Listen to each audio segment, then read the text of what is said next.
নমস্কার বন্ধুরা, স্বপ্নপুরী একটি ব্লগে তোমাদের সবাইকে স্বাগত। বর্ষার শেষে শরতের আগমন শুরু হয়ে গেছে। আকাশ বাতাস জানান দিচ্ছে যে শরৎকাল চলে এসেছে। তাই বর্ষার পরে আমার ছাদ বাগানে গাছেদের আপডেট। চলো গাছগুলো দেখিনি যে কেমন আছে আর কি কি গাছ আছে। সবার প্রথমে দেখিনি এই কামরাঙ্গা গাছটা। এটা গাছের গোড়া থেকে গাছের আগা পর্যন্ত প্রচুর পরিমাণে ফুল চলে এসেছে। কামরাঙ্গার ফুল হয়েছে। এখন হচ্ছে দেখার বিষয় যে কয়টা কামরাঙ্গা এর মধ্যে থাকে।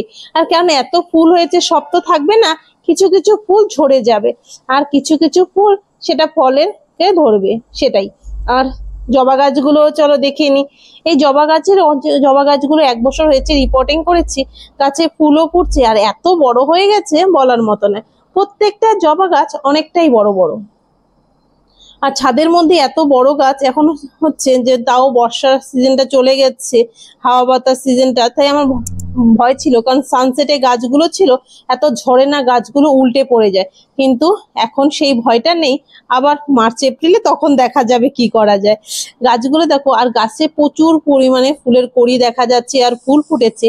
আর এই যে গাছটা, এই গাছটা দেখো, এটা হচ্ছে একটা পিঙ্ক কালারের পঞ্চজবা গাছ ছিল, এর সাথে গ্রাফটিং করা হয়েছিল রেড কালারের। এই যে দেখো, এটা পিঙ্ক কালারের পঞ্চজবা, কালারটা লাইট কালার। পঞ্চজবা দুটো আছে, একটা ডিপ একটা লাইট, এটা লাইট কালার।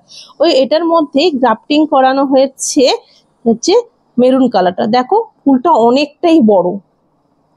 এত রোদের তাপ দেখো, এত রোদের তাপে ফুলটা কেমন ঝলসে ঝলসে গেছে। এই গ্রাফটিং এর ব্যাপারটা অবশ্য আমি করিনি, এটা আমার হাজবেন্ড খুব ভালো করে, কারণ আমি সেইভাবে করতে পারিনি। ওই প্রত্যেকটা গাছে আমার গ্রাফটিংটা ও করে দেয়। এই অনেকগুলো গাছে করা হয়েছে, কিছু কিছু গাছ ছিল আবার কিছু নষ্ট হয়ে গেছে। যেমন এই গাছটা ঠিক আছে, আর এই গোড়ার ফাঙ্গিসাইড দেওয়া হয়েছে। আর এই যে জবা গাছটা, এটাও দেখো, এটা হচ্ছে আমার 2-3টে গাছ আছে, নিচে কিছু লাগিয়ে দিয়েছি, ওপরেও।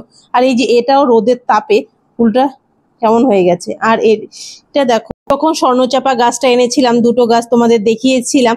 স্বর্ণচাপার জন্য প্রচুর পরিমাণে রৌদ্র লাগে। এটা হচ্ছে হলুদ স্বর্ণচাপা, সেজন্য সানসেটে দিয়ে দিয়েছি, গাছটা হচ্ছে সেট হয়ে গেছে। আশা করছি 1-2 বছরের মধ্যে ফুল পাবো।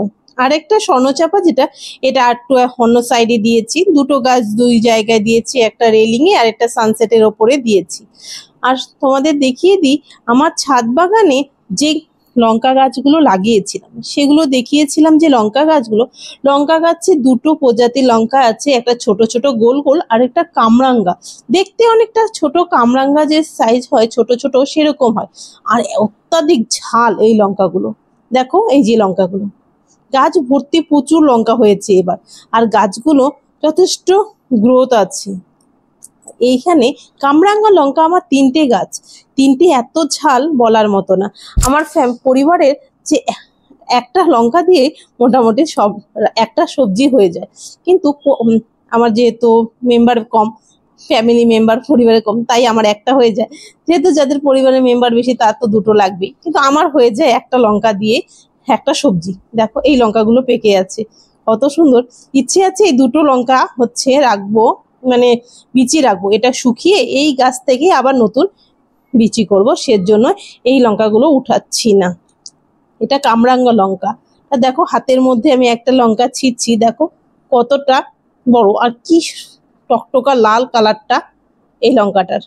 এটাকেই ভাবছি এখন শুকোতে দেব, 2 দিন শুকোলে ওটাকে আবার নতুন বীজ করে।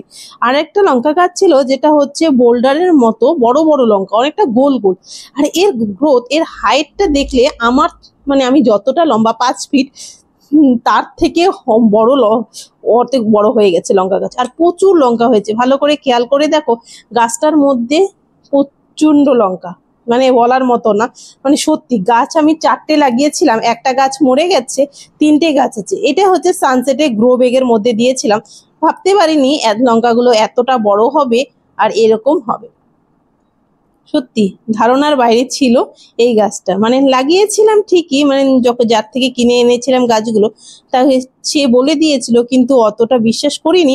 আর ভাবিনি যে এত বড় গাছ হবে। কারণ ছাদের মাটিতে মাটি অল্প, টবের মধ্যে অত বড় গাছ হয় না, আর হচ্ছে অত ফলনও হবে না, কিন্তু মানে যেটা আশা করেছিলাম তার থেকে বেশি পেয়ে গেছি এই লঙ্কা গাছগুলো।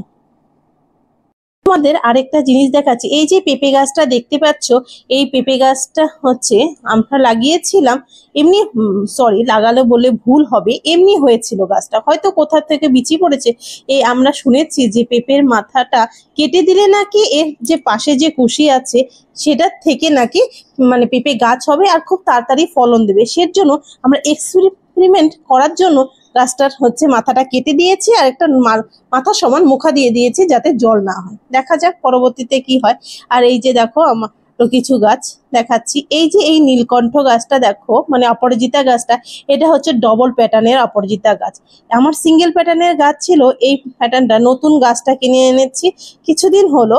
দেখা যাক এই ফুলগুলো, আর জাংলি তো আছেই, কেমন হয়। আর এই যে দেখো এই গাছটা কেমন হলদেটে হলদেটে হয়ে যাচ্ছে, ভাবছি এটাকে কাটিং করে দেব, কিন্তু এক সাইডের যে নতুন হয়েছে আর ওটার থেকে শিকড় থেকে আবার অনেকটাই বড় হয়েছে। বগনভেলি গাছগুলো দেখো, এবার হচ্ছে বর্ষা, বললাম না খুব মন খারাপ ছিল বর্ষায় ফুল পাইনি বলে, কিন্তু না একদম মন খারাপের মধ্যেও ভালো হয়ে গেল। সব গাছে ফুল পাইনি, কিছু দুটো গাছে হচ্ছে দুটো তিনটে গাছে মোটামুটি ফুল ফুটেছে এবার বর্ষার সিজনে। বর্ষার পরপরই ফুলগুলো ফুটে যাচ্ছে, দেখতে ভালো লাগছে। না এবার হচ্ছে মনটা সন্তুষ্ট যে না এবার বর্ষার আগে থেকেই ফুলটা আমরা পেয়েছি দেখতে। আর এই যে গাছটা, এটা দেখো এই হচ্ছে একটা কাঠ জবা বলে, সরি কাঠপদ্ম অনেকে বলে, দোকান থেকে কিনেছি। ফুলের গাছটা অনেকটাই বড় গাছটা, আর ফুলের নতুন ফুলের কড়িও এসেছে, আর ফুলের অবশ্যই পরে দেখাবো যে ফুলটা কেমন হয়। এই গাছটা হচ্ছে নতুন লাগিয়েছি, আর দেখা যাক ফুলটা কেমন হয়, অবশ্যই দেখাবো। আর ফুলের গাছটা দেখা যাচ্ছে তো ঠিকই আছে, কদিন পরেই ফুল ফুটবে। আর এই যে আমার তো জানোই নয়নতারা গুলো, এর আগে অনেকবার দেখিয়েছি, মানে আমার বাগানে নয়নতারা এত গাছ বলার মতো না, বিভিন্ন ভ্যারাইটির নয়নতারা সুন্দর লাগিয়ে দিয়েছি, দেখতেও সুন্দর লাগে ফুলগুলো ফুটলে। আর হচ্ছে মন্ডাভিলা তো আছে, দুটো গাছ। এই গাছটা নিয়ে খুব একটু মন খারাপ ছিল, কারণ এটা হচ্ছে পিঙ্ক কালারের মন্ডাভিলা, ভেবেছিলাম এর গাছে মানে ফুলই ফুটবে না, এক মানে কমসে কম 6-7 মাস গাছটা কন্টিনিউ একই রকম ছিল, কিন্তু না এত দিনে দেখা যাচ্ছে নতুন এর ডগা বেরিয়েছে গাছটা, মানে না কোনো পাতা হচ্ছে না কোনো নতুন খুশি হচ্ছে, কিছুই হচ্ছিল না, সেটার জন্য একটু টেনশন ছিলাম। না এখন ঠিক আছে। আর এই যে মন্ডাভিলাটা তোমরা দেখেছিলে, এটা হোয়াইট কালারের মন্ডাভিলা। আর এই যে কাটিং করে দেওয়া হয়েছিল টগর ফুলের গাছটা, টগর ফুল গাছটা অনেকটাই বড় ছিল, আর এর মধ্যে পুরোটা গাছটা কেটে ফাঙ্গিসাইড লাগিয়ে দিয়েছিলাম, কিন্তু এখন হচ্ছে গাছটা অনেকটাই বড় হয়ে গেছে, পাতাগুলো সব নতুন রয়েছে, আবার ফুলের কড়িও দেখা যাচ্ছে। ছাদ বাগানে আপডেট দেখাতে গেলে সব গাছই কিছু না কিছু দেখিনি। এই যে এটা হচ্ছে দেখেছিলে ডালিম গাছটা, এর আগে ডালিমের ফলও হয়েছিল, কিন্তু রিসেন্ট কয়েক মাস থেকে হচ্ছে ফুল ফুটছে আর সব পাতা ঝরে যাচ্ছে, আর ফুলগুলো ঝরে যাচ্ছে, ঠিক মতো হচ্ছে না। ছাদ বাগানে সব দেখানোর সাথে সাথে অর্কিড গাছগুলো না দেখালেই নয়। এই যে আমার অর্কিড গাছগুলো সবই ঠিকঠাক আছে, শুধু একটা দুঃখের বিষয় হচ্ছে ভীষণ মন খারাপ, সেজন্য ক্যাটেলিয়ার 4টা চারা এনেছিলাম, এর আগেও দেখিয়েছিলাম ক্যাটেলিয়ার একটা গাছে ফুল ফুটেছিল, হয়তো আমারই মিস্টেক ছিল, একটা গাছ মরে গেছে কিছুদিন হলো। আর এই যে আরেকটা পাতার মধ্যে কি মানে কেমন হয়ে গেছে, হয়তো জল বেশি পড়েছিল, নয়তো হচ্ছে পাতার গোড়ায় জল জমে গেছিল, সেজন্য গাছটা নষ্ট হয়ে গেছে, সেজন্য একটু মন খারাপ। 4টা ক্যাটেলিয়া লাগালাম, তার মধ্যে একটা গাছ নষ্ট হয়ে গেছে। আর ডেন্ড্রোবিয়াম তো সবই ঠিকঠাক ছিল, সেটাই হচ্ছে। আর অবশ্যই পরবর্তীতে দেখাবো ফুলের মানে ডেন্ড্রোবিয়ামের ফুলি করি আসে সেটা। তো আজকে ভিডিওটা এ পর্যন্তই, ভালো লেগে থাকলে লাইক শেয়ার অ্যান্ড সাবস্ক্রাইব অবশ্যই করবে, আর বন্ধুদের সাথে শেয়ার করবে আমার চ্যানেলটা।